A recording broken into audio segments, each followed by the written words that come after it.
The former intelligence officer for the Secretary of Defense, Mike Barrett, is here from the D.C. newsroom. He's also a former director of strategy for the White House Homeland Security Council and now the CEO of the security consulting firm Diligent Innovations. Mike, thanks.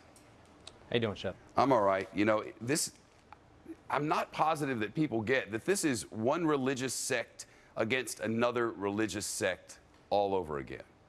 Well, I think that's absolutely true. So you've got, in a country like Syria, you've got a lot of, frankly, fairly poor Sunnis who are going up against the regime, which is basically Shia and is tied to the Iranians.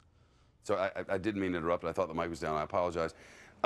This business today of the Russians getting on the United States and others for not criticizing the rebels for attacking these regime leaders, I'm not sure what the Russians are trying to prove here. Well, you got to remember, when it comes to Russia, they're very worried about how the international community views activities in Chechnya. They want Chechens, who some people would call freedom fighters or rebels, to be labeled as terrorists. We went to some great pains, frankly, after 9/11 to make sure that U.S. policy would sort of include the things we wanted to, like some of the drug organizations down in Colombia as terrorists, but try not to put ourselves in a situation where we had to intervene on the side of the Russian government against the Chechens. So you actually do get into some very complicated, delicate situations here. And, that's a similar situation with China, where they don't want a precedent set that if there's some unrest with the Tibetan regions, that then the international community could come in and intervene. And that's really, frankly, why Russia and China are so hardcore against the UN and NATO and anybody else going in and aiding the Syrian rebels. Their man Bashar al-Assad's having a rough day of it. We know they've escalated because they've started using warplanes to do some attacking of their own civilians. And then there's this word, yeah, we have chemical weapons, but we're only going to use them on foreign powers if they come in here. You don't believe that, do you?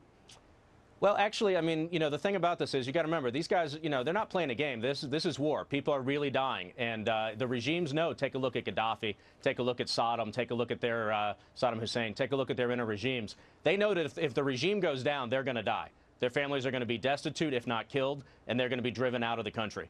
So, the stakes could not be higher for those in power. And if you've got tanks and airplanes and chemical weapons, you're not saving them for a rainy day. It's raining. So I do actually think that Assad and those guys, I mean, if they see no other option, they've got to do it. Maybe they'll figure if they can just do one small attack, that'll keep people out of the country.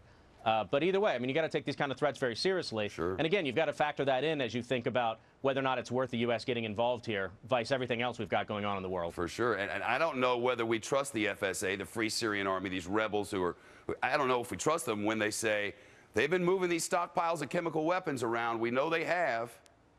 Yeah, I mean, we've also heard some reports out of the intelligence community. So, I mean, they probably are moving some of the stockpiles. But again, even the FSA, there's a video out on YouTube right now that's got a couple of guys talking about it. And in the background are al-Qaeda flags. So that's the whole other side of this. We like to say rebels and, think that somehow these guys are freedom fighters. But, really, it's a civil war. It's a sectarian split. And you've got a situation where we don't really know the nature of the Sunni side. Yeah, a lot of people want their fingers into this thing. Mike Barrett, it's good of you. Thank you again. Appreciate it. Yep, thank you. Yep. Prosecutors have filed charges in that